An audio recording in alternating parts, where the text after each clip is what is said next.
Señor Ministro de Hacienda, Mauricio Cárdenas, gracias por atendernos. Muy buenos días. Muy buenos días, Julio. Gusto saludarlos. Señor Ministro, estamos un poco confundidos con el acuerdo de paz en un tema económico, y es el dinero que tendrían que pagar los victimarios a sus víctimas. Hay un caso de uno de los jefes de las FARC que tiene una cuenta pendiente por más de 12.000 millones de pesos. En la página 64 del artículo del acuerdo de paz dice que esos compromisos hay que cumplirlos. No dice quién, pero que hay que cumplirlos. Los indultos no indultan los compromisos económicos. ¿Qué pasa cuando a ese jefe guerrillero le digan: tiene que pagar 12.000 millones de pesos a estas víctimas por esta situación en la que usted estuvo comprometido? Y el jefe guerrillero dice: pues yo les pido perdón, les pongo la cara, lo siento mucho, no lo vuelvo a hacer, pero yo no tengo esa plata. ¿Eso repite en el Estado colombiano? Es decir, esos 12.000 millones de ese caso, ¿los pagaremos los colombianos, ministro? Julio, yo reiteraría lo que le dije la semana pasada, y es que en lo que compete al Ministerio de Hacienda, nosotros lo que debemos hacer es buscar los recursos que tengan las FARC donde sea que estén. Como lo decíamos hace 8 días, el acuerdo de paz en ningún momento es una amnistía a capitales mal habidos, sobre todo cuando son producto de delitos.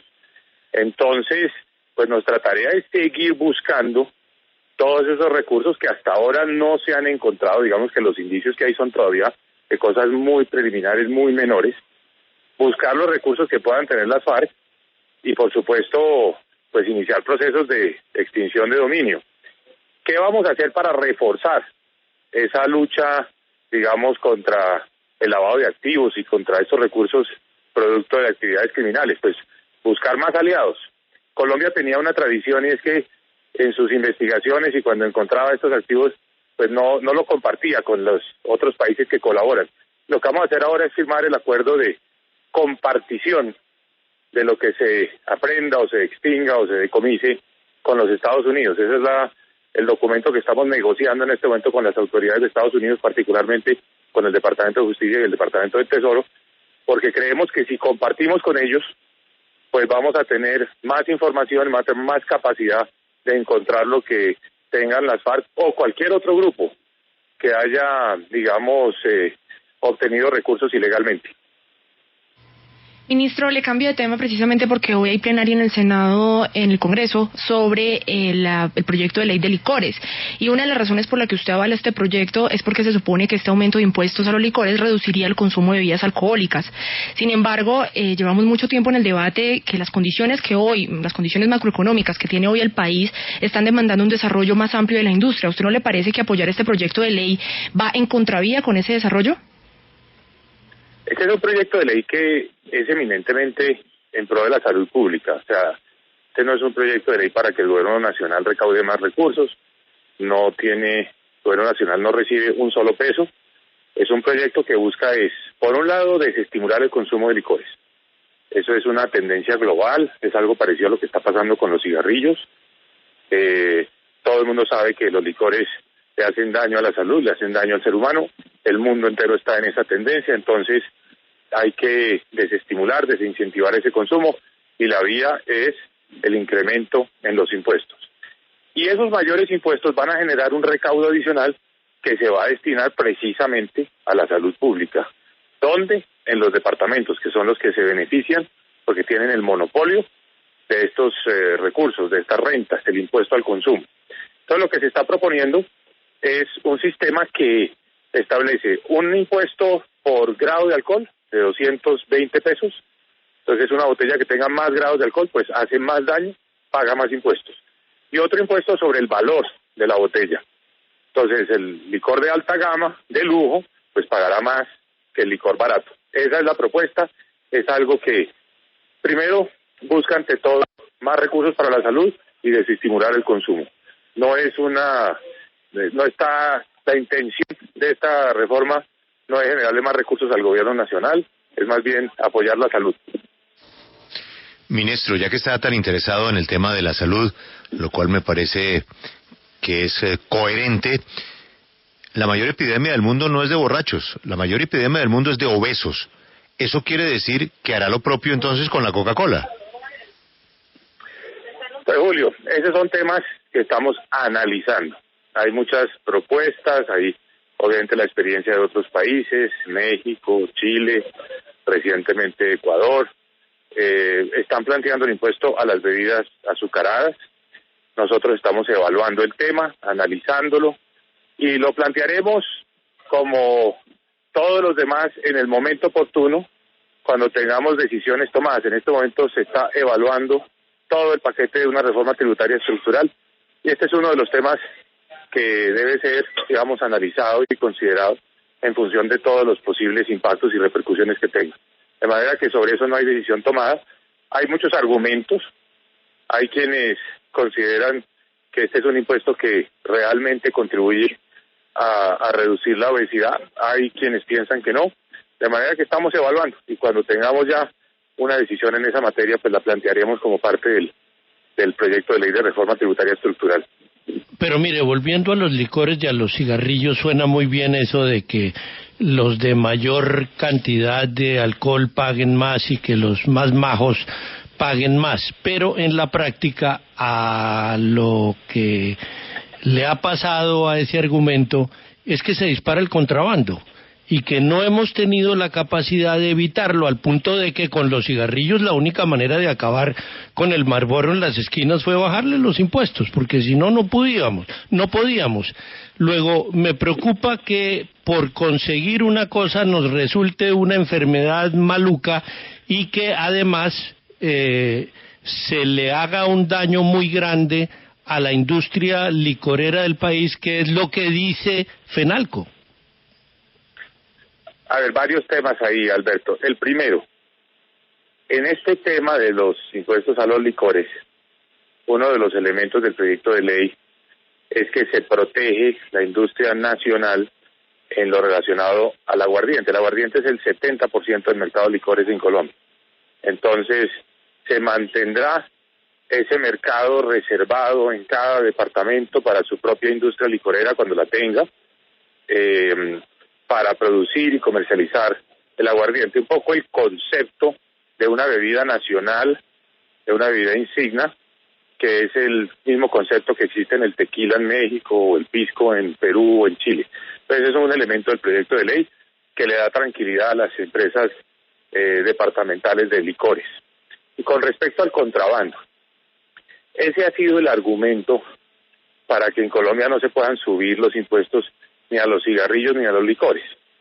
Y ha sido un argumento del cual, en mi opinión, se ha abusado un poco, porque entonces acabamos en una situación, y es que Colombia tiene los cigarrillos más baratos de toda América Latina, y eso es malo para la salud pública. Entonces nosotros tenemos que ser capaces de ir incrementando gradualmente esos impuestos y al mismo tiempo reforzar la lucha contra el contrabando, como hemos hecho con una iniciativa anterior. Esto no es una promesa de que más adelante reforzaremos la lucha contra el contrabando. Ya existe una ley anticontrabando que, por cierto, nos costó mucho trabajo sacarla en el Congreso, fue una gran batalla, pero que nos permitió pues tener un estatuto anticontrabando donde las penas son más severas, donde hay una serie de productos como los licores que se consideran productos sensibles y por lo tanto las penas son más altas para el contrabando de este tipo de productos, y los resultados han sido muy buenos. Si uno mira lo que ha pasado en el último año en la lucha contra el contrabando, sí, pues tenemos más operativos, más personas detenidas, más procesos penales iniciados.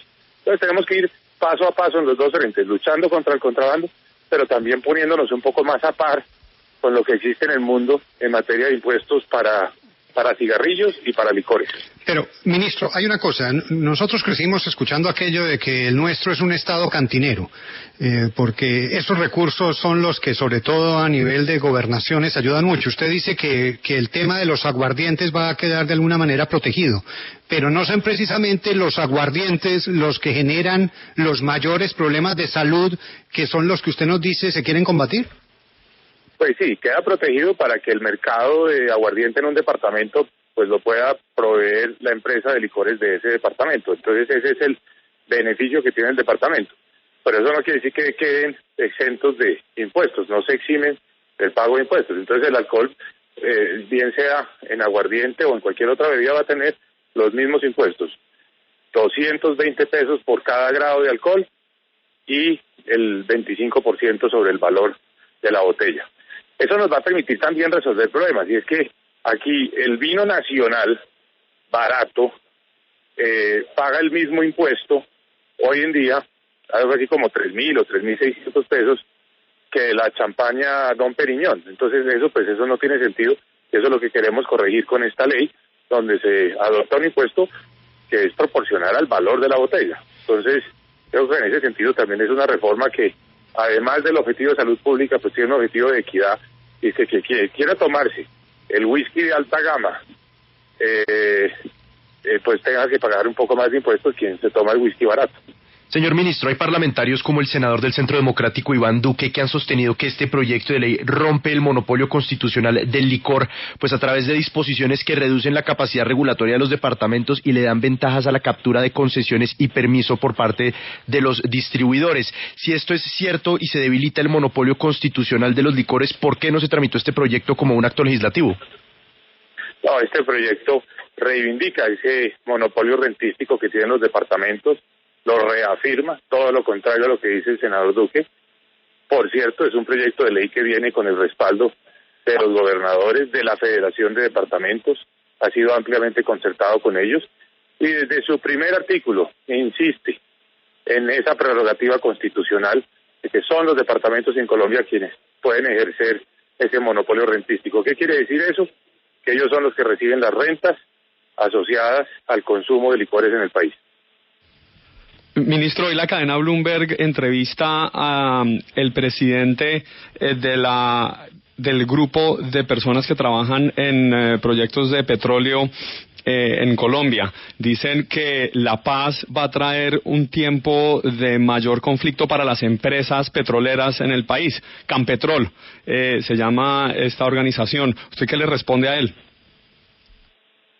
Yo creo que la paz es muy buena para la industria petrolera, porque hay regiones del país donde existe potencial, por lo menos existe una información preliminar sobre la posibilidad de reservas petroleras, pero que no se han ni siquiera explorado, es decir, ni siquiera se ha hecho la sísmica. Entonces, lo primero que tenemos que hacer, por ejemplo, en una región como San Vicente del Caguán y buena parte del departamento del Caquetá, es poder hacer esa actividad exploratoria. Y algo que me parece que es muy elocuente: nosotros en el Putumayo producimos poco menos de 50.000 barriles de petróleo por día. Al otro lado de la frontera, al otro lado del río San Miguel, en el Ecuador, en esa misma cuenca, se producen casi 500.000 de barriles de petróleo por día. Entonces, la diferencia, estoy seguro, no obedece a que las reservas sean muy distintas de un lado al otro de la frontera, sino a las condiciones de seguridad. Entonces, para la industria petrolera, la paz es una muy buena noticia. Y el petróleo será una muy buena noticia para la paz, porque nos va a ayudar a financiarla. Entonces, aquí lo que se necesita es trabajar de lado y lado. Con los recursos del petróleo, pues seguramente podremos hacer más rápidamente todos los planes de inversión del posconflicto. A todos nos conviene. Ministro, le cambio de tema porque quisiera insistir en el tema de libranzas, ya que pues ayer estábamos hablando con el gremio de las cooperativas y aseguraba que han denunciado varias veces ante la Superintendencia Solidaria de empresas fachada, de garaje, cooperativas de garaje, que están utilizando estas empresas, y lo vimos en el caso de Estraval, para pues de alguna forma hacer estos negocios que terminan siendo ilícitos. ¿Qué va a hacer la Superintendencia Solidaria? Porque, ministro, no hemos visto, digamos, algunas decisiones contundentes con respecto a intervenciones en las cooperativas. Desde el ministerio, ¿qué le pide usted a la Superintendencia Solidaria? Indiscutiblemente, Ana Karina, aquí el tema de las libranzas ha puesto el foco sobre la capacidad que tiene el Estado colombiano de vigilar a las cooperativas que originan esas libranzas. Recordémosle a los oyentes que son unos créditos de consumo donde el empleador de ese cliente, de ese deudor, se compromete a descontarle directamente de su pago de nómina lo correspondiente al pago del crédito. Entonces le da una garantía, un seguro adicional a ese crédito, pues que hace que sea un crédito de más calidad, crédito que es más probable que pague oportunamente. Esas cooperativas deben ser cuidadosamente vigiladas. Ese es un negocio financiero. Unas están ya bajo la vigilancia de la Superintendencia Financiera, lo cual da más garantías, da más tranquilidad. Otras siguen bajo la vigilancia de la Superintendencia de Economía Solidaria, donde hay que decirlo, el Estado debe reforzar su capacidad de vigilar a todas estas entidades. Algo de esto, y en esa misma línea va en el proyecto de ley de la reforma tributaria estructural, donde la idea es poner en cintura a muchas entidades sin ánimo de lucro, pues que realmente hoy lo que hacen son actividades puramente comerciales y lucrativas, y no tanto, como se dice, actividades de carácter filantrópico.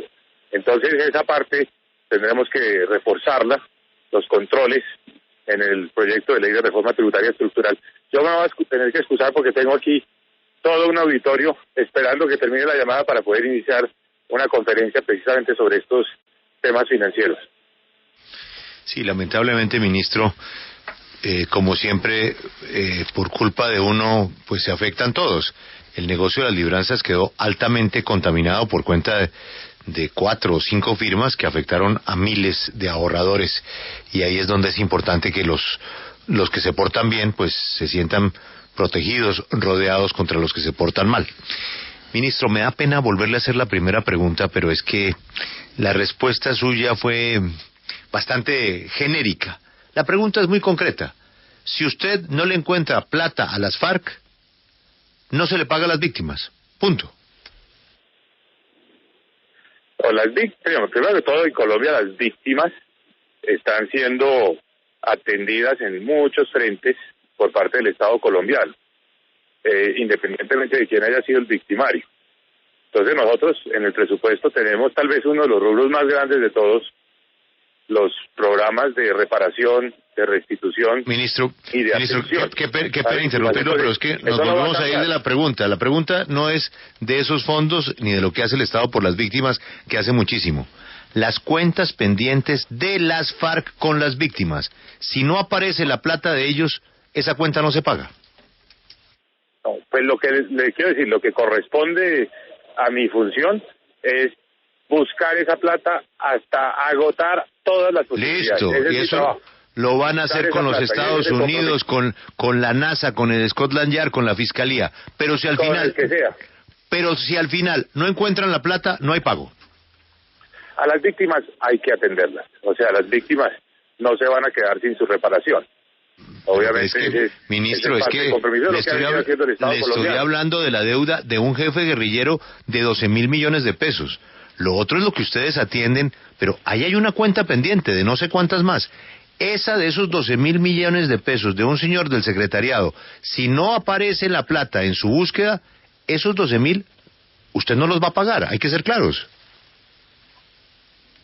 Las víctimas se les reconoce su situación y su condición, y el Estado colombiano se solidariza y responde por ellos. Otra cosa es que en la primera instancia lo primero que tenemos que hacer es encontrar la plata de quien fue el victimario, naturalmente. Y ese es mi trabajo, esa es mi tarea, buscar esos recursos a través de la UIAP, si no aparece, que nos permite hacer la trazabilidad, pero aquí no se va a quedar la víctima sin su reparación, y el victimario pues no se va a quedar tranquilo porque el Estado va a estar pues buscando esos recursos donde quiera que estén, con toda la colaboración y la cooperación de los países que nos van a ayudar en esa materia. Sí, el problema es que si no aparece, ¿de dónde va a sacar la plata? Permíteme, Julio. ¿Y si no aparece, el Estado colombiano es responsable subsidiario? Las víctimas han sido atendidas por el Estado colombiano, insisto, independientemente del victimario. Nosotros tenemos ese compromiso con las víctimas. No le voy a insistir, ministro, porque creo que estamos en una sin salida en la pregunta y la respuesta. Ministro, muchas gracias por su tiempo y seguiremos hablando de reforma tributaria porque esto apenas comienza, ¿no? Muy bien, Julio. Gusto saludarlos. Muchas gracias. No, es que Alberto, lo de la reforma